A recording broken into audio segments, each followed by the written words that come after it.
in the shadowy world of elite military operations, where the most dangerous missions are carried out by soldiers whose names never appear in history books.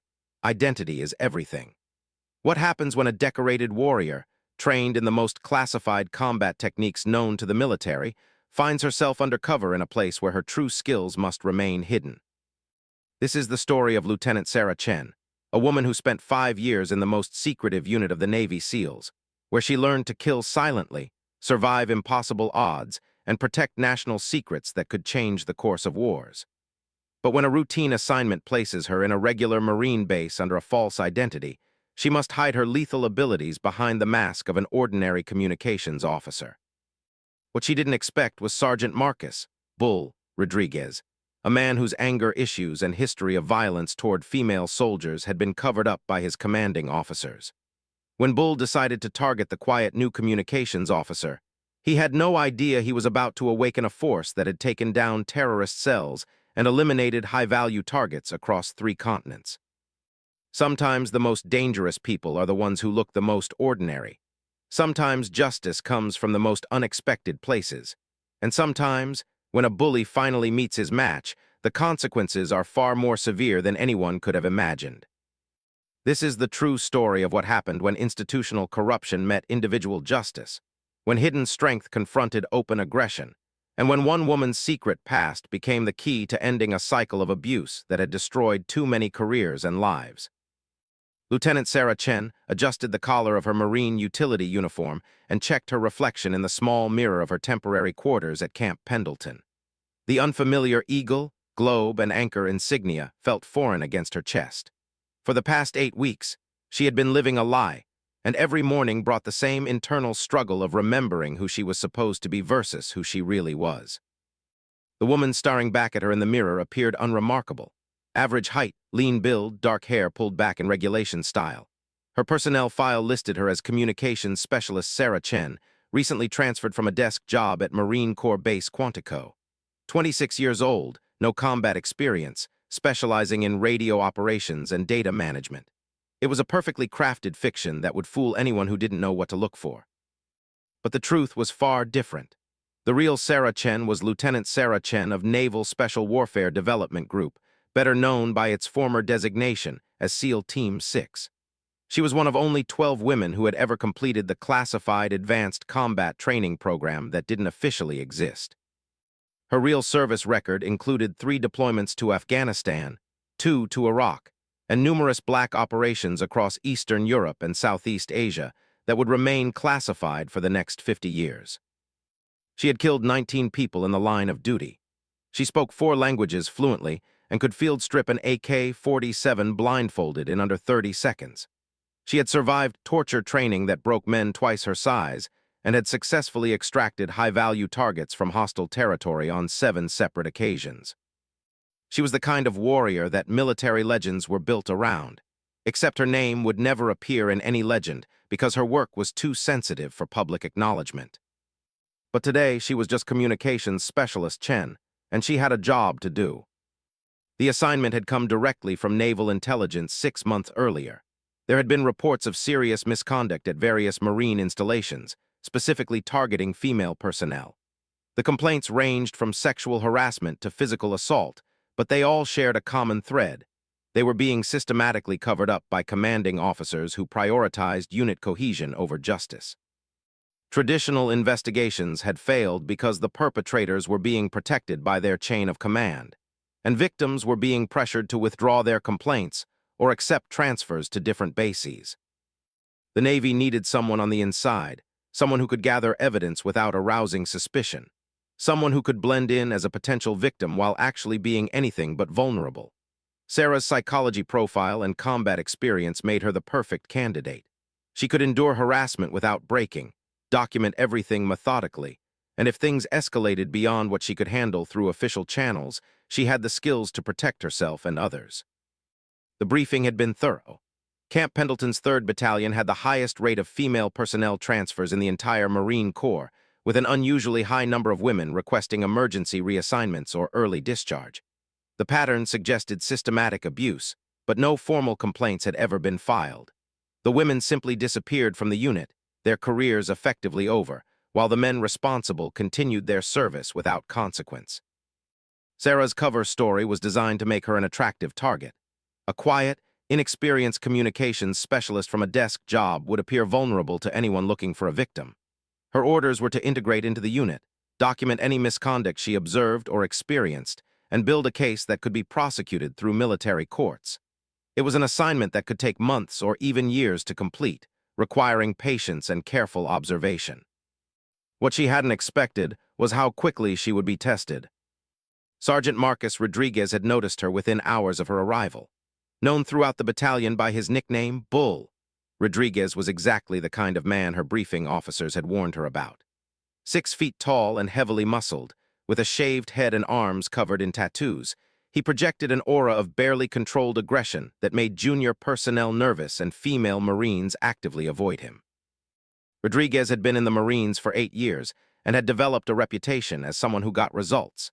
His squad had high marks for physical fitness and weapon proficiency, and his superiors appreciated his ability to motivate troops through intimidation. What they chose to ignore were the whispered complaints about his treatment of women, the pattern of female Marines requesting transfers after working with his unit, and the suspicious number of minor injuries that seemed to occur around him. Sarah had been studying his file for weeks before her arrival. Corporal Jennifer Martinez had filed a complaint against him 2 years earlier, alleging that he had cornered her in a supply closet and groped her. The complaint had been investigated by Rodriguez's commanding officer, Captain William Hayes, who determined that there was insufficient evidence to proceed with charges. Martinez had been transferred to a different unit within a month and had left the Marines entirely 6 months later. Private Lisa Thompson had reported that Rodriguez had repeatedly made sexual comments about her body during training exercises and had deliberately assigned her to details that required her to work alone with him in isolated areas. Her complaint was handled by the same Captain Hayes, who counseled Rodriguez about maintaining professional boundaries, but took no formal disciplinary action. Thompson had requested a transfer within 3 weeks of filing her complaint. Lance Corporal Maria Santos had accused Rodriguez of striking her during a training exercise, claiming that he had used excessive force during a demonstration of hand-to-hand combat techniques. Multiple witnesses testified that the blow appeared accidental, and Santos was counseled about making false accusations against a superior non-commissioned officer.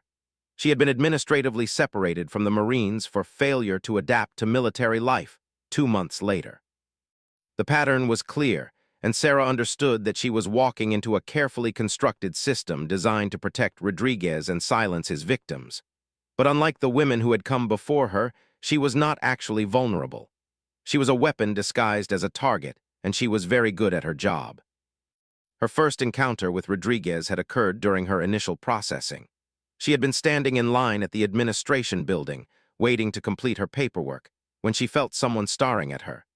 She turned to find him leaning against a wall about 20 feet away, his eyes moving slowly up and down her body in a way that was clearly intended to make her uncomfortable. When their eyes met, instead of looking away, he had smiled. It was not a friendly expression. It was the smile of a predator who had identified potential prey. Sarah had responded exactly as communications specialist Chen would have. She had looked away quickly, gathered her paperwork closer to her chest, and moved slightly behind the person in front of her in line. The body language of someone who was intimidated and trying to avoid confrontation. Rodriguez had walked over immediately. "You must be the new comms girl," he had said, moving close enough that she could smell the coffee on his breath. "Heard we were getting some fresh meat from Quantico." Sarah had kept her eyes down and mumbled a quiet, "Yes, Sergeant," while mentally cataloging everything about the interaction. His tone, his proximity, his choice of words. All of it was calculated to establish dominance and test her reaction. "Hope you're tougher than the last few they sent us," Rodriguez had continued, moving even closer. "This isn't some desk job. We do real Marine work here, and if you can't handle it, you should probably request a transfer now and save everyone the trouble." Sarah had nodded quickly and said, "I'll do my best, Sergeant," in a voice designed to sound nervous but eager to please. Rodriguez had laughed and walked away, apparently satisfied with her response. Over the next several weeks, the encounters had continued and escalated. Rodriguez would appear wherever she was working, always with some excuse to inspect her equipment or review her work. He would stand too close, speak too quietly so she had to lean in to hear him, and make comments that skirted the line of being overtly sexual while maintaining plausible deniability. He criticized her work constantly, finding fault with perfectly executed tasks and making her repeat them under his direct supervision. He assigned her to duties that required her to work late or in isolated areas of the base. He made jokes about her appearance and competence in front of other Marines, establishing her as an acceptable target for disrespect. Sarah documented everything: times, dates, witnesses present, exact words spoken. She kept detailed notes hidden in her personal effects and submitted encrypted reports to her handler at Naval Intelligence through a secure communication channel that appeared to be routine family correspondence. But she also began to notice something that her briefing officers had not prepared her for. Rodriguez was not acting alone. There was an entire culture within the battalion that supported and enabled his behavior. Junior Marines who witnessed his conduct either participated in it or actively looked the other way. Senior Marines and officers who should have intervened instead treated it as acceptable behavior or, in some cases, entertainment. Captain Hayes, the commanding officer, was fully aware of what was happening. Sarah had observed him watching Rodriguez interact with her on multiple occasions, and instead of intervening, he had simply walked away. When she had attempted to raise concerns about Rodriguez's behavior through official channels, her complaints had been dismissed as adjustment difficulties or misunderstandings about Marine culture. The system wasn't just protecting Rodriguez, it was actively facilitating his behavior. And Sarah began to understand that traditional evidence gathering might not be enough to break a pattern of abuse that was so deeply embedded in the unit's culture. The breakthrough moment came during a field training exercise in the mountains outside Camp Pendleton. Sarah's unit had been deployed to a remote location for a week-long communications drill that would test their ability to maintain contact with headquarters under difficult conditions. The exercise was designed to simulate combat communications in hostile territory, with teams spread across several square miles of rough terrain. Sarah had been assigned to work with Rodriguez's squad, ostensibly because her communications expertise was needed to coordinate between the scattered units. But she suspected the real reason was to place her in a situation where she would be isolated from witnesses and dependent on Rodriguez for protection and guidance. On the third night of the exercise, Rodriguez had volunteered for the overnight watch shift and had specifically requested that Sarah assist him with monitoring the radio equipment.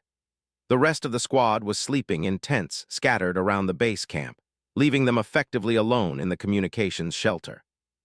Sarah had anticipated this moment for weeks. Every instinct told her that Rodriguez was finally going to make the kind of move that would cross the line from harassment to assault. She had prepared carefully, ensuring that she had recording equipment hidden on her person and that her handler knew her exact location and situation. What she had not anticipated was how the confrontation would actually unfold. Rodriguez had started with his usual pattern of standing too close and making inappropriate comments, but this time his behavior was more aggressive. He talked about how attractive she was, how much he enjoyed working with her, and how he thought they could have a special relationship if she was willing to be cooperative. Sarah had responded with the nervous compliance that she had perfected over the previous weeks, but she could sense that Rodriguez was growing impatient with her apparent reluctance to engage with his advances. His tone became more demanding, his suggestions more explicit. Finally, he had grabbed her arm and pulled her toward him, saying, "Stop playing games. We both know why you're really here." It was the moment Sarah had been waiting for: clear physical assault that she could document and prosecute. But as she prepared to respond according to her cover story, something unexpected happened. The tent flap opened, and Lance Corporal Jimmy Torres entered the communications shelter. Torres was 19 years old and had been in the Marines for less than a year. He was small for a Marine, barely meeting the minimum height requirements, and he had a reputation for being quiet and studious rather than aggressive. Torres took one look at the situation, Rodriguez holding Sarah's arm while she appeared to be trying to pull away, and said, "Sergeant, sorry to interrupt, but Captain Hayes is on the radio and needs to speak with you immediately." It was clearly a lie. Sarah could see the radio console from where she was standing, and no incoming transmissions were showing.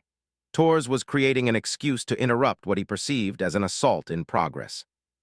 Rodriguez had released Sarah's arm immediately and said, "Tell the captain I'll be right there." Torres had nodded and left, but not before making eye contact with Sarah in a way that conveyed concern and solidarity. The moment had passed, but Sarah realized that the situation was more complex than her briefing officers had understood.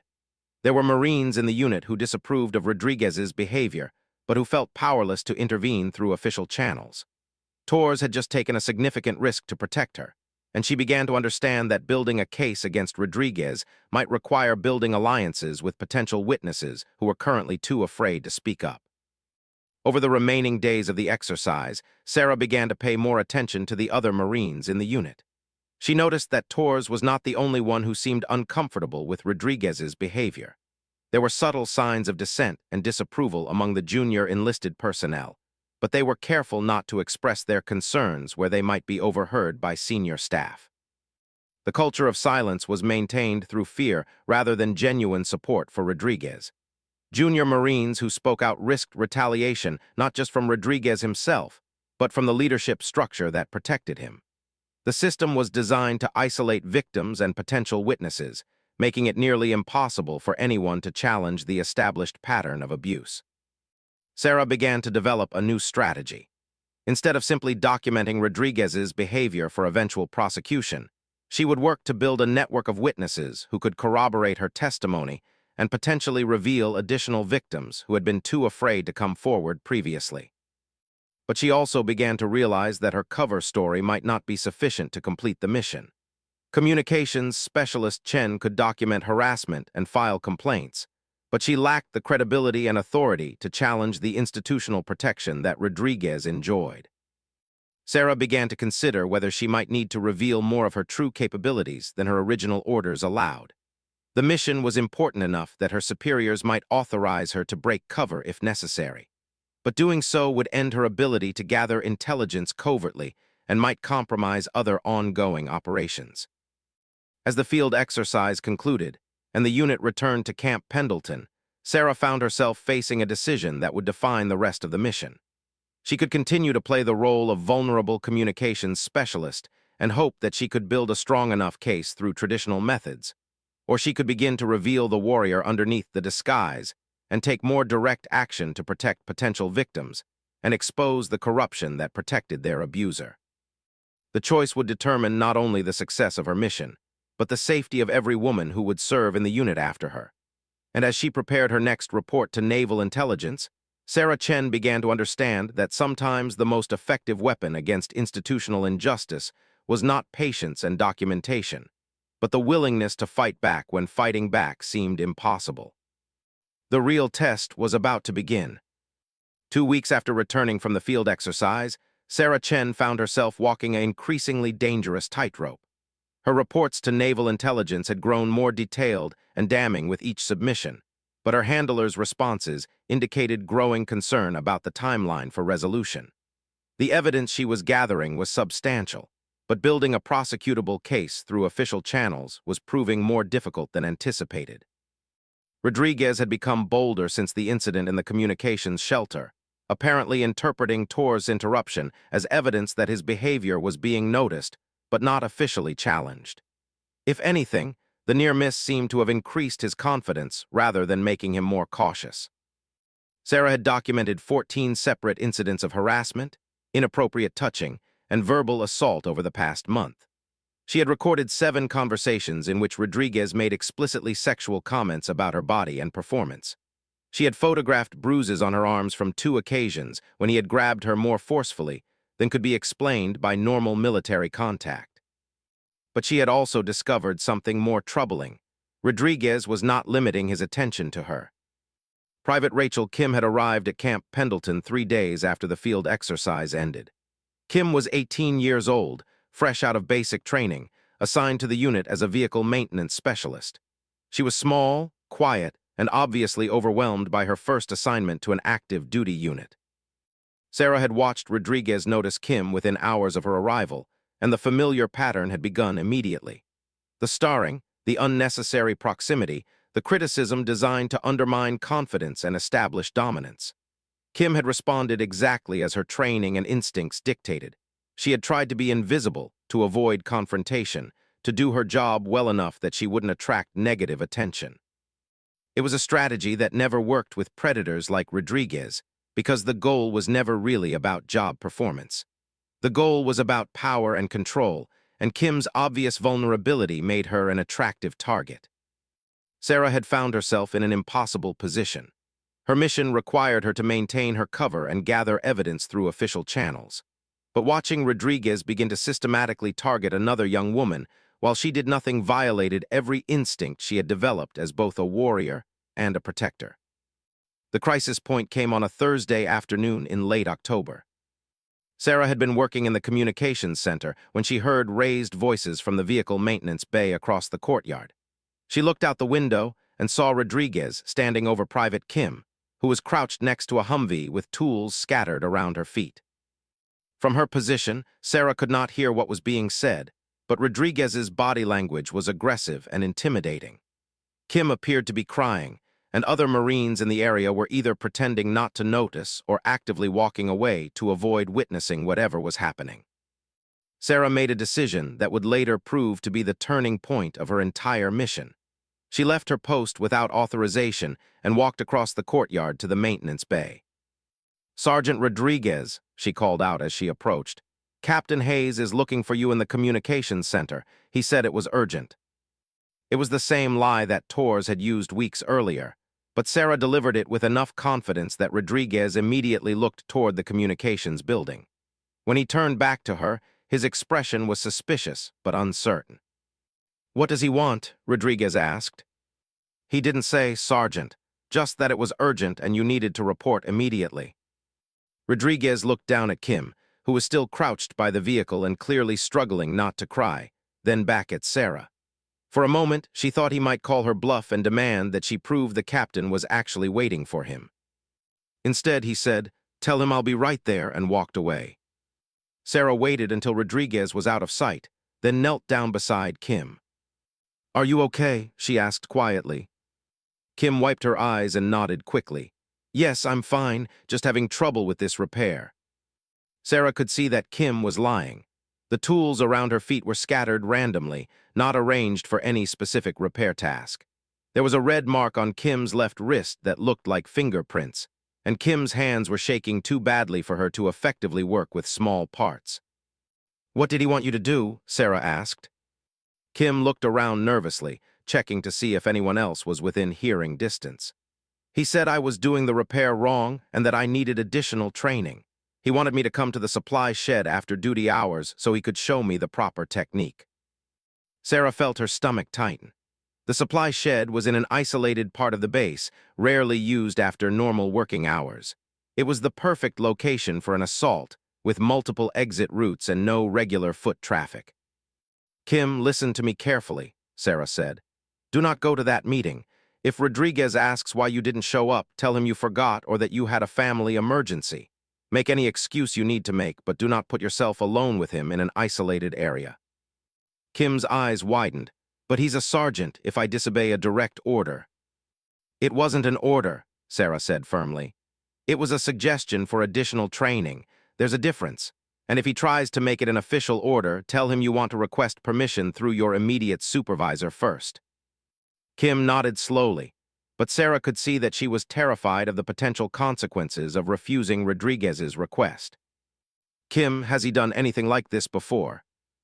Kim looked around again, then leaned closer to Sarah. "Yesterday, he told me to come to his office to review my performance evaluation. But when I got there, he locked the door and stood between me and the exit. He said he was concerned about my attitude and that I needed to be more cooperative if I wanted to succeed in the unit." "Did he touch you?" Kim hesitated, then nodded. "He put his hand on my shoulder and squeezed, not hard enough to hurt, but hard enough to let me know he could hurt me if he wanted to." Sarah felt a familiar sensation, the cold, focused anger that she had learned to channel during combat operations. It was the feeling she got when she identified a target that needed to be eliminated. But she was not on a combat operation.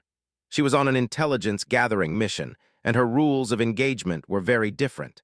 She had to remind herself that she was Communications Specialist Chen, not Lieutenant Chen of Naval Special Warfare Development Group. "Kim, I need you to write down everything he said and did with exact times and dates. Keep the notes hidden and don't tell anyone else about them. Can you do that? Kim nodded. And if he approaches you again, try to make sure there are witnesses around. Don't go anywhere alone with him, no matter what excuse he gives. Sarah gave Kim her contact information and told her to reach out immediately if Rodriguez escalated his behavior. Then she returned to the communications center to file another report with naval intelligence. But as she sat down to type her encrypted message, Sarah realized that the situation had fundamentally changed. Rodriguez was no longer content to limit his predatory behavior to her. He was actively seeking additional victims, and the institutional protection he enjoyed meant that traditional investigative methods might not be fast enough to prevent serious harm. Her handler's response to her latest report confirmed her fears. Naval intelligence was pleased with the evidence she was gathering, but they estimated that it would take another 3 to 6 months to build a prosecutable case through official channels. The complexity of the command structure and the need to overcome institutional resistance meant that the process could not be rushed. Sarah stared at the message for a long time, thinking about Private Kim crouched next to the Humvee with tears in her eyes. She thought about the women who had come before Martinez, Thompson, Santos, and others whose names might never be known. She thought about the women who would come after if the cycle was allowed to continue. That night, Sarah made a secure phone call to her commanding officer at Naval Special Warfare Development Group. It was a violation of protocol. All communication was supposed to go through her designated handler, but the situation required authorization that exceeded the handler's authority level. The conversation was brief and conducted in coded language, but the message was clear. Sarah was requesting permission to escalate her methods beyond intelligence gathering. She wanted authorization to use her advanced combat training to directly intervene if Rodriguez's behavior crossed the line from harassment to assault. The response came back within 12 hours. Permission granted, with limitations. Sarah was authorized to use minimum necessary force to protect herself or others from immediate physical harm, but she was to maintain her cover identity whenever possible and avoid actions that would compromise ongoing operations. It was exactly the authorization she had hoped for, but it came with a responsibility that weighed heavily on her conscience. She now had the legal authority to use lethal force if necessary, but she also had to make split-second decisions about when intervention was justified and what level of force was appropriate. The test came sooner than she expected. 3 days later, Sarah was leaving the mess hall after dinner when she heard sounds of a struggle from the area behind the motor pool. It was after sunset, and that section of the base was poorly lit and rarely patrolled after duty hours. Sarah approached carefully, using the cover techniques she had learned during urban warfare training. As she got closer, she could hear Rodriguez's voice and the unmistakable sounds of someone trying to break free from physical restraint. She reached the edge of the motor pool and saw them. Rodriguez had Kim pinned against the side of a supply building, one hand pressed over her mouth and the other holding her wrists above her head. Kim was struggling, but Rodriguez outweighed her by at least 80 pounds and had positioned himself so that her kicks and attempts to break free were ineffective.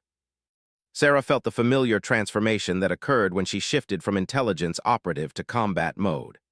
Time seemed to slow down, her breathing became deeper and more controlled, and her mind began calculating distances, angles, and potential responses with mechanical precision. She had multiple options available. She could create a distraction and hope that Rodriguez would break off his attack rather than risk being caught. She could call for help and hope that assistance would arrive before the situation escalated beyond harassment. She could maintain her cover and intervene as communications specialist Chen might by shouting or trying to physically pull Rodriguez away. Or she could end the threat permanently.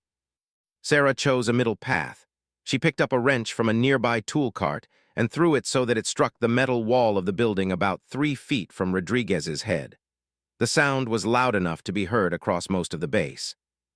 Rodriguez released Kim immediately and spun toward the source of the noise.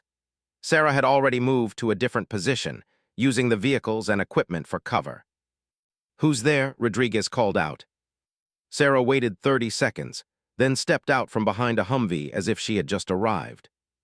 "Sergeant Rodriguez, is everything okay? I heard a loud noise." Rodriguez looked around frantically, trying to identify the source of the wrench, while maintaining the pretense that nothing unusual had been happening.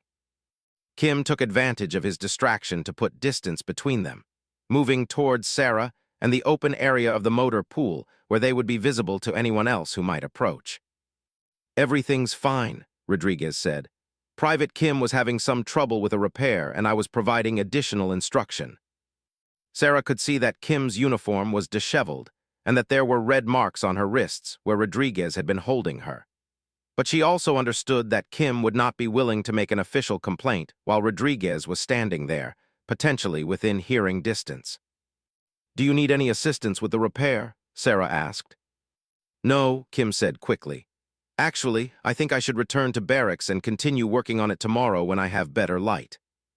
Sarah nodded and said, "I'll walk with you. I was heading in that direction anyway." The two women left Rodriguez standing alone by the supply building. Sarah could feel him watching them as they walked away, and she knew that the incident had fundamentally changed the dynamic between all three of them. As soon as they were out of Rodriguez's sight, Kim broke down completely. She told Sarah that Rodriguez had cornered her after dinner, claiming that he needed to inspect some equipment in the motor pool area. Once they were alone, he had told her that she owed him for his patience with her poor performance and that it was time for her to show her appreciation. When Kim had tried to leave, Rodriguez had physically restrained her and made it clear that he intended to sexually assault her. If Sarah had not intervened when she did, Kim believed that Rodriguez would have raped her. Sarah helped Kim document the incident and convinced her to file an official complaint. But she also knew that the complaint would likely be handled the same way as all the previous complaints dismissed, delayed, or used as justification for Kim's transfer out of the unit. The cycle was going to continue unless someone broke it permanently. That night, Sarah sent another encrypted message to Naval Intelligence. But she also began developing a different kind of plan, one that would use her specialized training to ensure that Rodriguez never had the opportunity to victimize another woman. She was done gathering intelligence. It was time to complete the mission using more direct methods. The final confrontation was scheduled for the following week, during another field training exercise. But this time, Sarah would not be playing the role of vulnerable communications specialist. This time, she would be exactly what she had always been, a highly trained warrior with authorization to eliminate threats to personnel under her protection. Rodriguez had finally chosen the wrong target. He was about to discover that sometimes the most dangerous people are the ones who look the most ordinary. The second field training exercise was scheduled for the week before Thanksgiving, in the same mountain region where Sarah had first encountered Rodriguez's predatory behavior. This time, however, Naval Intelligence had arranged for her to have more direct control over the operational planning. Working through carefully placed contacts in the base administration, Sarah had influenced the assignment of personnel so that she would be working directly with Rodriguez's squad in an isolated location, with minimal oversight from senior officers. Captain Hayes would remain at the base camp, 3 miles away from the forward observation post where Sarah and Rodriguez would be stationed. The official mission was to test new long-range communication equipment under realistic field conditions. Sarah's cover story remained unchanged. She was still communications specialist Chen, assigned to operate and evaluate the experimental radio systems. Rodriguez would be responsible for security and tactical oversight of the remote site. But Sarah's real mission had evolved significantly. She had received final authorization from Naval Special Warfare Command to use any necessary methods to neutralize the threat that Rodriguez represented. The evidence she had gathered over the previous months had been deemed sufficient to justify direct action under military justice provisions that allowed for immediate intervention when traditional channels had failed. The authorization came with specific conditions. Sarah was to attempt to resolve the situation through non-lethal means if possible, but she was cleared to use lethal force if Rodriguez posed an imminent threat of serious bodily harm to herself or others. She was also authorized to reveal her true identity and training if necessary to complete the mission. Most importantly, she had been informed that Naval Intelligence had identified similar situations at 7 other military installations. Rodriguez was not an isolated problem. He was part of a pattern of institutional tolerance for sexual violence that was undermining military readiness and destroying the careers of qualified personnel. The resolution of this case would serve as a template for handling similar situations elsewhere. The pressure was immense, but Sarah felt relief at finally being able to use her actual skills instead of pretending to be helpless. She had spent months watching Rodriguez victimize women while she documented his crimes and waited for official justice that might never come. Now she could take direct action to ensure that he would never hurt anyone again. The forward observation post was located on a ridge overlooking a valley that served as a simulated battlefield for training exercises. The position was strategically important because it provided clear sight lines for calling in artillery support and directing airstrikes, but it was also extremely isolated. The nearest other personnel would be more than 2 miles away, and radio contact with base camp was limited to scheduled check-ins every 6 hours. Sarah had spent considerable time studying the terrain and developing multiple contingency plans. She knew every trail, every rock formation, every potential escape route within a 5-mile radius of the observation post. She had also arranged for specialized equipment to be included in the communications package items that would appear routine to casual inspection, but would give her significant tactical advantages if the situation escalated. Rodriguez had been in an unusually good mood during the helicopter flight to the field site. Sarah suspected that he viewed the assignment as an opportunity to complete what he had started with Private Kim. Being alone with the communications specialist for an extended period, far from witnesses and supervision, must have seemed like the perfect chance to escalate from harassment to assault without consequences. Sarah played her part perfectly during the first 2 days of the exercise. She maintained the nervous, compliant demeanor that Rodriguez expected while secretly conducting reconnaissance and preparing for multiple scenarios. She documented his increasingly aggressive behavior while positioning herself for the confrontation she knew was inevitable. On the second night, Rodriguez made his move. Sarah had been monitoring radio traffic in the communications shelter when Rodriguez entered and secured the entrance behind him.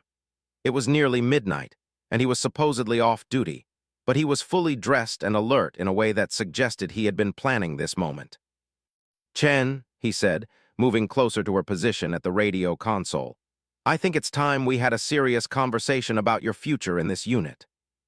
Sarah continued working with the radio equipment while mentally shifting into combat mode. Every muscle in her body was relaxed but ready, and her mind was processing tactical information with the clarity that came from years of life-or-death training. "What do you mean, Sergeant?" she asked, keeping her voice appropriately nervous. Rodriguez moved behind her chair and placed his hands on her shoulders. "You've been here for months now, and I don't think you really understand how things work. There are expectations that come with being part of this team." Sarah tensed slightly under his hands, but it was the controlled tension of a coiled spring rather than the helpless fear he was expecting. "I think I understand, Sergeant. I've been trying to do my job to the best of my ability." Rodriguez's grip tightened on her shoulders. "Your job is whatever I say it is, and right now I think your job is to show me some appreciation for all the extra training and attention I've been giving you." Sarah turned in her chair to face him, moving slowly and deliberately. Rodriguez stepped back slightly but maintained his position between her and the exit. "Sergeant, I'm not sure I understand what you're asking for." Rodriguez smiled the same predatory smile she had seen on the first day they met. "I think you understand perfectly. We're going to be here for another 3 days, and I think we should spend that time getting to know each other better." He reached down and grabbed her wrist, pulling her up from the chair. His grip was firm enough to leave marks, and his intent was unmistakable. This was the moment Sarah had been waiting for. Rodriguez had just committed sexual assault in a location where there were no witnesses and no immediate escape route available.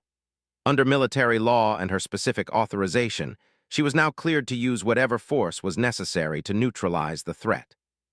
But instead of immediately escalating to violence, Sarah decided to give Rodriguez one final chance to reconsider his actions. "Sergeant Rodriguez," she said, her voice suddenly steady and devoid of the nervous uncertainty he was accustomed to hearing, "I need you to release my wrist and step away from me." Rodriguez was surprised by the change in her tone, but his response was predictable. "I don't think you're in a position to give me orders, Chen." He tightened his grip on her wrist and moved closer, pressing her against the radio console. His other hand moved toward her uniform shirt. "Sergeant Rodriguez," Sarah said again, and this time her voice carried the unmistakable authority of someone accustomed to being obeyed in life-threatening situations. "This is your final warning. Release me immediately, or I will defend myself using any means necessary." Rodriguez laughed. "Defend yourself. What are you going to do? File another complaint that gets buried in paperwork?" It was exactly the response Sarah had expected. Rodriguez's confidence was based on his belief that the system would protect him and that his victim was powerless to fight back effectively. He had no idea that he was about to confront someone whose combat training exceeded that of most special operations personnel. Sarah's response was swift, precise, and devastating. She used a wrist release technique that broke Rodriguez's grip while simultaneously striking him in the solar plexus with her free hand. The blow was calculated to incapacitate without causing permanent injury, but Rodriguez was unprepared for either the speed or the effectiveness of her counterattack. Rodriguez doubled over, gasping for breath, and Sarah took advantage of his momentary disorientation to put distance between them. She moved to the center of the shelter where she would have room to maneuver and multiple escape routes available. "What the hell?" Rodriguez wheezed, looking up at her with confusion and growing anger. "I told you to step away," Sarah said calmly. "You chose not to listen." Rodriguez straightened up, his expression shifting from confusion to rage. "You little bitch, you think you can fight me?" He rushed toward her, apparently planning to use his size and weight advantage to overpower her through brute force.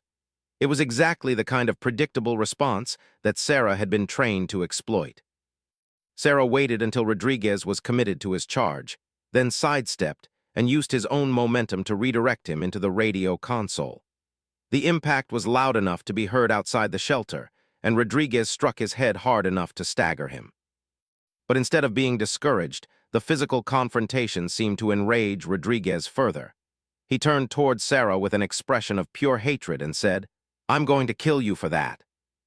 It was a threat that crossed the final line in Sarah's rules of engagement.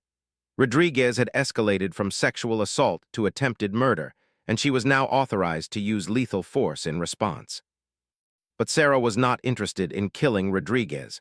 She wanted him to face justice through official channels, and a dead assailant would be much harder to prosecute than a living one who could confess to his crimes.